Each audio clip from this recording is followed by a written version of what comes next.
Salve, salve, minha rapaziada, sejam muito bem-vindos para mais um super pré-prova CPA 10 e CPA 20. Estamos aqui, como sempre, entregando muito conteúdo para vocês.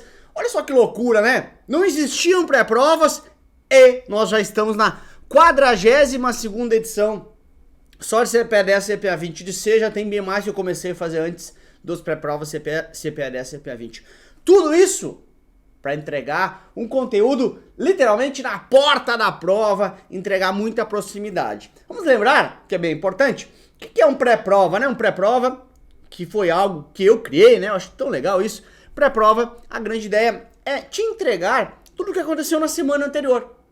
A partir de relatos dos meus alunos, então, de dificuldades que eles tiveram nas questões das provas, eu consolido e crio novas questões a partir desses relatos, para que você tenha sempre, ó, cheirinho de prova no ar. Cheiro de pneu queimado, carburador furado, coração dilacerado. Eu quero o meu negão do lado, cabelo penteado no meu carro envenenado. Pois bem, então, moçada, a grande ideia é assim, tá? Lembrando que se você tiver qualquer dúvida, por favor, mande aqui no WhatsApp do estagiário. Tem também aulas nossas, também uma inovação aqui de proximidade, de estar junto com vocês, de aulas em áudio no Spotify, no Deezer, todas as outras plataformas de áudio. Basta procurar por Professor Lucas Silva. Tem este canal que você está aqui agora, aliás, já deixa um like aí nesse vídeo, que eu vou ficar felizão de saber que você está gostando. E tem também o meu Instagram, @Professor Lucas Silva, onde tem conteúdos diários lá, beleza? Moçada, também preciso te dizer que é muita entrega, né? Eu sempre coloco, envio, melhor dizendo, sempre na tarde anterior, no dia de cada pré-prova, o PDF dessas questões aqui, para você tentar resolver sozinho em casa, depois vem aqui e recebe a correção em vídeo, tá? Aqui na descrição dessa aula eu tô colocando, então, o PDF do canal do Telegram. Bora começar, moçada? Só se for agora. Questão aí, então, da semana passada, como eu falei para vocês, que todas são, né? Ele fala o seguinte, olha só. O estagiário está analisando algumas alternativas de investimentos para ajudar um amigo. Esse amigo deseja investimento com o menor risco e volatilidade possível. Menor risco e volatilidade possível. Atualmente existem as opções de investimentos descritos na tabela abaixo de rentabilidades. Bom, aqui cai lá tabela de rentabilidade, cai gráfico, você dá uma travada, você fala assim, caramba, meu Deus do céu, já para. Mas calma, é sob controle. O que aconteceu é o seguinte, tá? Me deu 4 títulos, 4 ativos, 4 fundos, tudo bem? E cada um deles em janeiro, fevereiro, março e abril, com suas oscilações. Percebe bem, o título A, 2 negativo, depois 5, depois 1 negativo, depois 10. Ou seja, tá tendo bastante oscilação, tudo bem? O título B, ele já é mais estável, 1, 1,3, 1,2, 1,5. O título C, mais instável ainda, ou seja, menos estável, menos 8, 16 para cima, 10 para cima, 14 para cima, tudo bem? E o título D é um pouquinho a menos 1, menos 3, menos 5, menos 4. Na prática, dá um passo atrás aqui. Qual é o fundo, o título, o ativo mais rentável? É o C. É o mais rentável. Poxa, foi o que mais deu resultado. Poxa, foi o que mais deu rentabilidade. Mas a questão foi muito clara e te pediu menor risco e volatilidade possível. Ou seja, ele quer um título retinho. Ele não quer uma montanha russa. Ele quer mais tranquilidade. Então, você não pode ir no C, você tem que ir no título B, que é o mais estável. Mas, Lucas, o C rendeu muito mais. Meu, para eu render muito mais, para eu entregar 16% de retorno, eu tenho que ter assumido risco. Não existe retorno alto sem risco alto. Não existe almoço grátis. Então, essa é a grande dica dessa questão. Procure estabilidade quando eu quiser menor risco, tá? Quando eu tenho menos risco, eu tenho também, naturalmente, menor, de forma implícita, seja junta, menor retorno também. Então, B de Brasil, resposta para você, tá bom? Ali em cima tem as certificações que ela cai, tá? CPA 10 e CPA 20. Bora? Bora! Número 2, vamos lá. O estagiário é o administrador da empresa Shark Energy SA. Após alguns meses de excelentes resultados, a empresa está com uma sobra de capital de giro que precisa ser investida. Em uma conversa com os demais sócios, o estagiário afirma que o retorno desse investimento será tanto maior quanto... Então vamos lá, né? Você sabe que na relação de investimentos, você tem uma decisão entre retorno versus risco. Ou seja, você vai ter um nível de risco para assumir e em relação a esse risco assumido, você terá um determinado retorno, que pode ser maior ou menor, dependendo, logicamente, do quanto de risco você se propõe a assumir.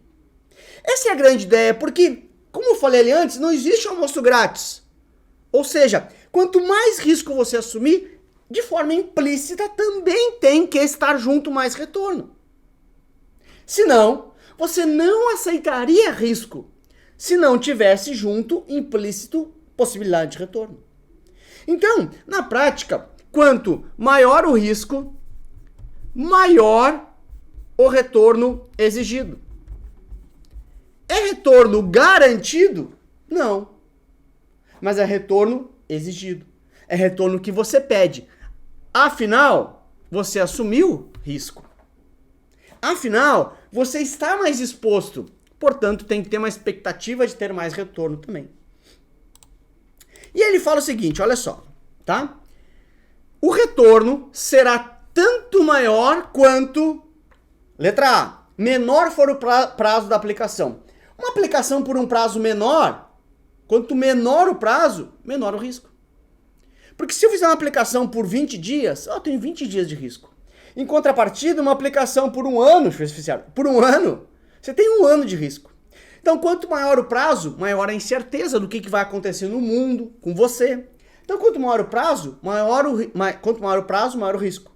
Quanto maior o risco, maior o retorno exigido. E aqui está falando, o retorno será maior tanto quanto for menor o prazo? Não, é maior o prazo. Menor prazo é menor risco. Menor risco é menor retorno também. B, maior for a liquidez. Quanto mais liquidez, eu abro mão de retorno. Porque eu falo assim, quero aplicar para você, mas eu quero liquidez diária, quero poder sair a qualquer momento. É menos risco, eu posso sair a qualquer momento. Então, naturalmente, quanto mais liquidez você me dá, menos retorno você me paga. Você tá me dando segurança. Quanto maior o retorno for, quanto menor o risco, também não, é o contrário. Agora, quanto menor for a liquidez, ou seja, eu abro mão de liquidez, eu aceito ficar um ano sem resgate, você tem que me pagar mais por isso.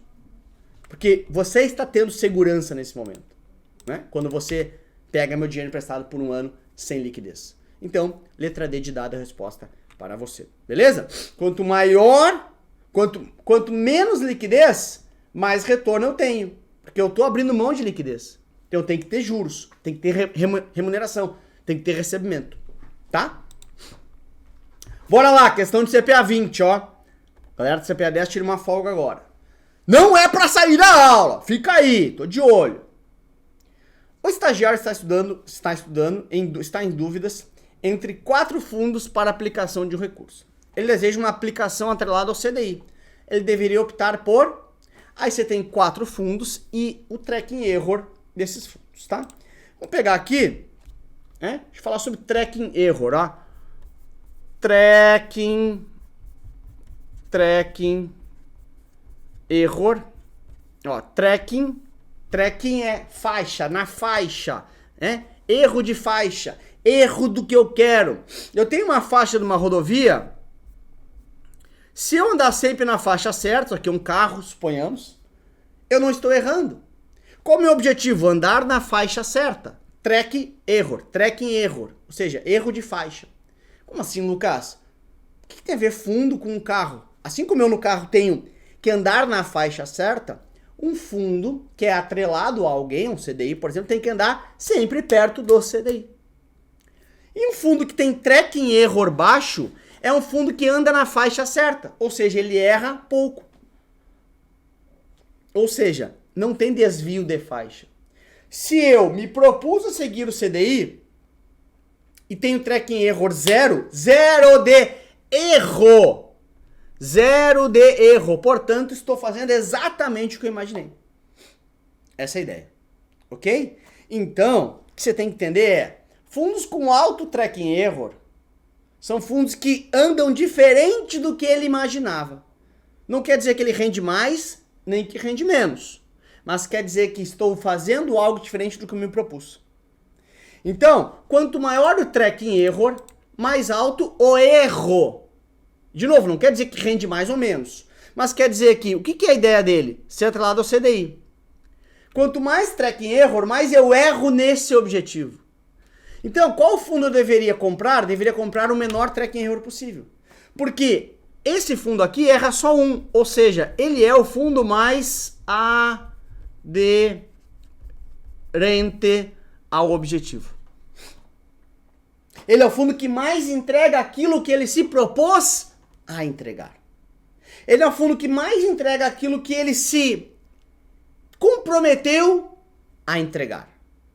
Fundos com tracking error baixo são fundos que entregam aquilo que prometeu, ser atrelado ao CDI. E como eu quero um fundo atrelado ao CDI, como eu quero um ativo atrelado ao CDI, como eu quero uma aplicação atrelada ao CDI, então, sem erro, tracking error 0, tracking error 1, eu erro muito pouco. Já o cara que tem tracking error 17 vezes ele sai da faixa, sai da faixa, ok? Essa é a ideia, tá? Bora? Letra C de casa. Vamos lá. Questãozinha aí também caiu na semana passada aqui pra você, tá? Deixa eu pegar aqui uma cor. Vamos lá. O estagiário aprovou no exame de certificação na CPA 20. No entanto, a parte que apresentou maior dificuldades foi sobre o código de distribuição de produtos. Sobre esse assunto, afirme ou analise, tá? 1. Apenas bancos devem seguir o código. Tá errado, porque é para participantes do mercado como um todo, né? Quem faz parte da Ambima não é só os bancos. As financeiras fazem parte da Ambima, as cooperativas fazem parte da Ambima, as corretoras também. Então está fora. 2. É uma obrigação estarem nos avisos de publicidade que os ativos que não possuam FGC, caso sejam dessa classificação. Então, quando eu tenho um ativo que não é coberto pelo FGC, o código Ambima fala o seguinte, você é obrigado a dizer que ele não tem fundo garantidor de crédito. Porque é um risco adicional, né? Porque boa parte dos produtos contam com a garantia do seguro, que é o FGC, e quem não conta tem que ter lá, olha, não conta com garantia do FGC. Perfeito. 3. É uma obrigação estarem nos avisos de publicidade que as projeções futuras de rentabilidade sempre irão se concretizar. Não, é o contrário. Ele tem que dizer, inclusive, que as projeções de rentabilidade... Tem que dizer o seguinte, rentabilidade passada não é garantia de projeção de rentabilidade futura. O que aconteceu nos últimos 12 meses não está garantindo uma rentabilidade para os próximos 12 meses. Essa é sim uma obrigação e não ao contrário do que está aqui. Ok? Portanto, apenas a 2 está correta, a letra C de casa. Então, importante, não é só os bancos que têm que seguir o código, tá bom?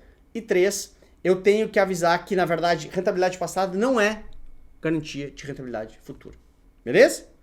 Aí, a gente chega na hora de ajudar ele, que é o estagiário mais famoso desse Brasil. Moçada, deem like aí. O estagiário você sabe que ele é remunerado por like, tá bom? Likezinho, custa R$0. E também já se inscreva no canal, tá? Inscreva no canal, a gente tá quase chegando em 200 mil inscritos.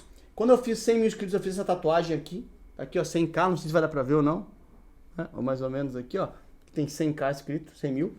Estamos a 200, o que eu vou fazer com 200 mil, hein? 200 mil inscritos, né? O que será que eu vou fazer? Que tatuagem eu vou ter que fazer? Eu não sei. Mas deixa o like aí que a gente fica bem feliz, tá bom, moçada? Vamos lá! Número 5. Só se for.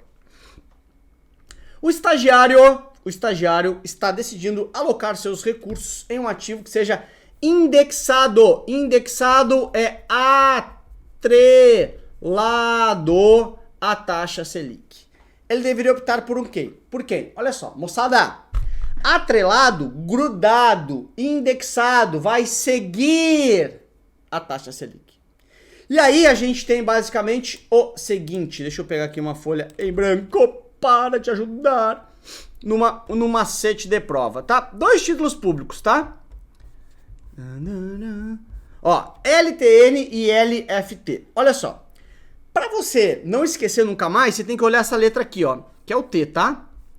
O que é um T grande? Ah, um T grande é um tesão. Né? O Gui tá falando disso. Olha a mente poluída. É um tesão, ok? É só você olhar pro tesão e ver. Se o tesão vem antes, tá ali, ó. Um tesão vem depois ou o tesão vem antes. Se o tesão vem antes, muito antes, o cara... Muito tesão, muito antes. Ele é pré-coce. Pré-coce, pré-fixado. Então, tesão vem antes, pré-coce, pré-fixado. Tesão vem depois, após, pós-fixado. Ok? O pré-fixado vai pagar, por exemplo, 13% ao ano. Está previamente fixado. E o pós-fixado vai pagar a Selic, vai acompanhar a Selic. Ok? Com isso a gente já mataria aqui, obviamente, a nossa questão, né? Porque olha só, CDB pré-fixado e LTN são dois títulos, entre aspas, não iguais, né? CDB é título privado, LTN é título público, mas ambos estão pré-fixados, previamente fixado. Então os dois teriam o mesmo movimento. Sobraria a NTNB. NTNB, ela não acompanha a Selic. Por quê? Porque ela paga uma parte fixa, por exemplo, olha, 5% ao ano, mais toda a variação da inflação, do IPCA. Ok? Então, o que tem a ver com a Selic aqui? Não está atrelado à Selic. Então, a NTNB é um título que te dá rentabilidade real, né? Que paga sempre alguma coisa. Estou botando 5% aqui como exemplo, né? Acima da inflação, acima do IPCA. Tudo bem? Então, se o IPCA tiver, se a inflação for 80%, vou ganhar 5% mais 80%. Essa é a ideia. Então, letra D de dado, que é a LFT que vai acompanhar. CDB pré e LTN, a mesma coisa, ambos títulos pré-fixados, né? Não que seja o mesmo título, já falei antes, né? E NTNB é híbrido, né? Não é nem pré nem pós, é híbrido. Tem um pedaço pré, que é dos 5%, 4%, 6%, enfim, e pedaço pós, que é o pedaço atrelado à inflação. Tá? Bora? Bora! O estagiário está estudando sobre a diferença entre taxa Selic meta e Selic over. Vamos ver aqui, né? Uma mini aula, eu gosto da mini aula, né, moçada? Você sabe que a gente está aqui não para... Deixa eu pegar aqui... Não para... Agora sim. Não para dar resposta, mas para entregar, né, a ideia de você entender, tá? Então, olha só. O Comitê de Política Monetária, o Copom, se reúne 8 vezes por ano, para definir a taxa Selic meta, que é a meta da taxa Selic, a meta a ser perseguida pelo mercado. Isso aqui é como se fosse a tabela FIPE, né? Ou seja, é a referência. Então o Comitê de Política Monetária vai lá, define a taxa Selic meta, define a tabela FIPE para os caras se basearem. Para quem se basear? Então você pega aqui, ó, dois bancos, tá? Banco A e Banco B. Todos os dias eles trocam dinheiro entre eles. Esse banco manda dinheiro para lá e esse banco manda alguma garantia, título público para cá. Título público federal. Né? Por que trocam dinheiro? Um sobrou, outro faltou. Aí eles falam assim, quanto que eu vou te cobrar de juros? Ai, quanto que eu cobro, será? Eu vou olhar lá na tabela FIPE, vou olhar na Selic meta. Para me basear, vou te cobrar 13,25, vou te cobrar 13, vou te cobrar 12,75, conforme o Copom definindo a taxa Selic meta. Aí a taxa efetiva que sai disso aqui se chama de Selic over. Sempre que eu falar de... Então, observe, eu tenho a tabela FIPE lá do meu carro, 50 mil reais. Mas nem sempre eu vou vender na FIPE. Pode ser que eu venda 47, 48, 50, 52. Esse valor efetivo é o valor over, efetivo.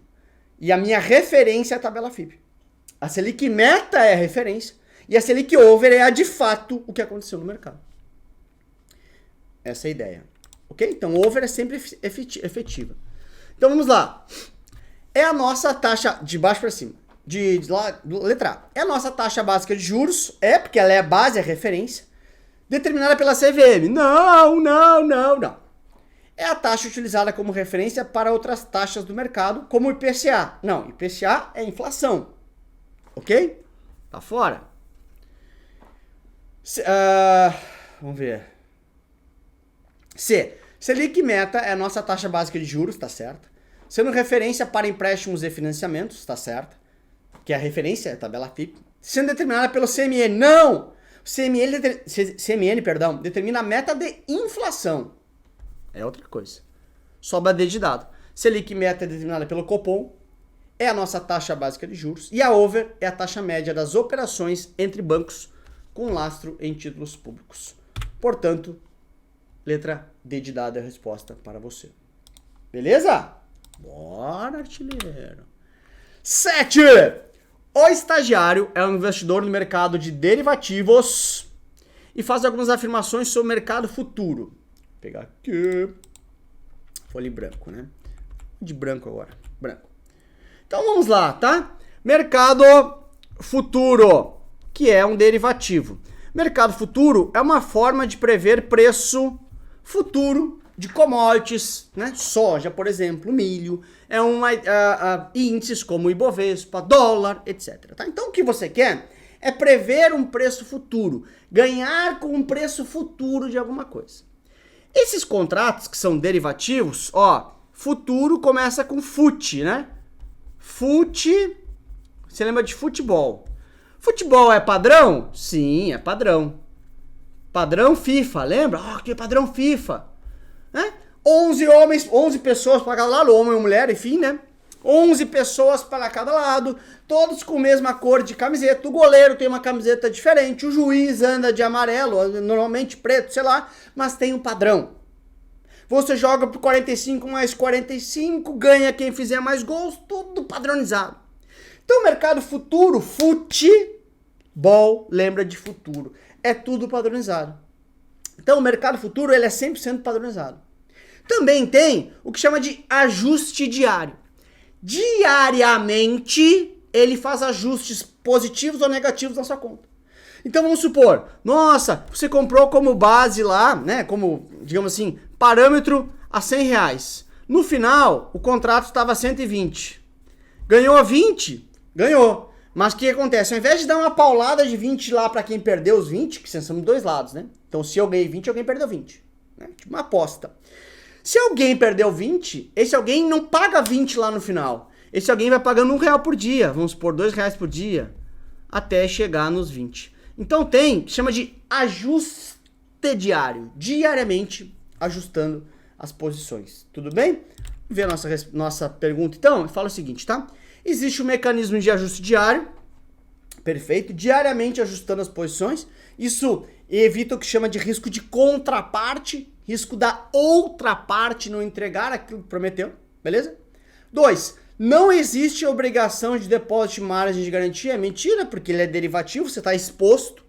Né? Você compra uma aposta, então tem que ter margem. O que é a margem de garantia? Algo para garantir que você vai pagar. Então sim, tem existência, tem exigência. E possui contratos padronizados. Padronizados, padrão, futuro, futebol. Tá bom? Então, 1 e 3 estão corretas. Portanto, A de amor. Deixa eu fazer um coração aqui para você.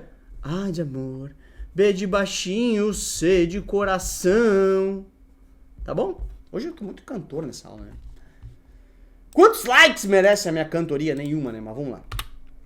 Número 8. Tipo de fundo de investimento que pode ser realizado, novos aportes, sem aplicação de API. O API, Análise de Perfil do Investidor, é um formulário, ok? Formulário. Que você vai responder, você como investidor, para identificar qual é o seu perfil. Por que isso é importante? Porque pensa comigo o seguinte, talvez eu seja bem conservador e não queira estar exposto a produtos de grande risco. Se eu sou bem conservador, eu não deveria entrar, por exemplo, no fundo de ações. Falando bem a grosso modo aqui, exceções são aceitas aqui, tá? Caramba, meu! Poxa, você é muito conservador, como é que você entrou em derivativos? Como é que você entrou para alavancagem, né? Como é que você entrou em fundo de ações? Então, os caras, olha só, minimamente eu saber quem você é e te colocar em produtos mais aderentes, você responde um questionário. Você responde uma análise de perfil do investidor. Você responde uma pesquisa para eu entender quem você é. Porque Se você vem aqui na minha casa e você não come carne vermelha, por exemplo, não come nenhum tipo de carne, sei lá, você é vegano, olha como seria ruim eu te ofertar carne. Ah, eu deveria te conhecer melhor, concorda comigo? Não é do seu gosto carne, eu, Lucas, gosto de carne, você não gosta, então eu deveria ter feito algo apropriado para o seu tipo de gosto, né? Já que, na minha realidade, eu gosto de carne, mas você não tem o costume de comer carne. Beleza, deixa eu fazer uma outra coisa para você, não sei, uma batata recheada com alguma coisa, um vegetal, não sei. Mas alguma coisa fazer diferente para o seu perfil. Mundo de investimentos é igual. Eu deveria entender quem você é para só assim te indicar produtos de acordo com o teu perfil. Essa é a ideia. E por quê? Porque se eu te indicar produtos diferentes do seu perfil, você pode ter perda financeira. Assim como você não come carne, se eu te der carne e você comer, sei lá, eventualmente você não está tão acostumado, talvez você passe mal, talvez você tenha intolerância, eu não sei, estou inventando aqui, tá?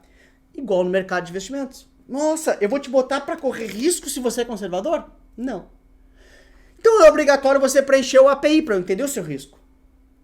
Mas, naqueles produtos que têm baixíssimo risco, você não precisa preencher API para não ganhar tempo. Não tem risco nenhum. Risco não é mentira. Tem baixíssimo risco. Que são 2 produtos. Poupança, ok? E fundo de renda fixa simples. Que ele só compra títulos de baixíssimo risco. É o menos arriscado possível. Então é mais simples a contratação dele. Você não precisa preencher o formulário. Porque é uma, entre aspas, comida que todo mundo come. Né? Não tem nenhum tipo de restrição, se é que existe isso. Então, o fundo simples, você não precisa estar com o API atualizado. Você não precisa nem assinar o termo de adesão. Porque, de novo, tem problema aqui só para rentabilizar sua carteira com o menor risco possível. Tá bom? Fundo multimercado tem mais risco, ou seja, não faz sentido não ter o API.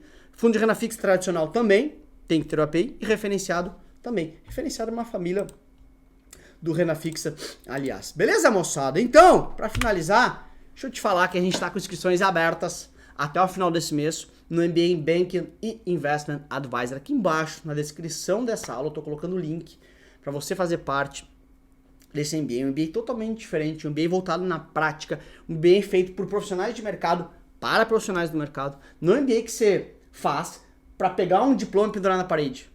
Não, um MBA que você cresce, um MBA feito para você, um MBA com atualizações semanais, vivo, como você nunca viu na história. Então aqui embaixo está a descrição, te convido a fazer parte junto com a gente e tenho certeza que não vai se arrepender. Eu sou um dos professores dessa disciplina que te ensina a bater mais metas, se comunicar melhor, falar sobre macroeconomia, falar sobre alocação de carteiras, falar sobre ativos digitais, falar sobre performance, falar sobre posicionamento em redes sociais, falar sobre fundo imobiliário, falar sobre investimento exterior, falar sobre como fazer mais negócio na sua carteira. Tudo isso com gente do mercado. Além de fórum semanal de atualização. Clica aqui, tá? Está com preço especial de lançamento, grupo de WhatsApp e muita proximidade, tá bom? Super beijo. Que Deus abençoe vocês, família de vocês. Mais um pré-prova entregue. Muito conteúdo. Beijo. Fui. Tchau. Valeu.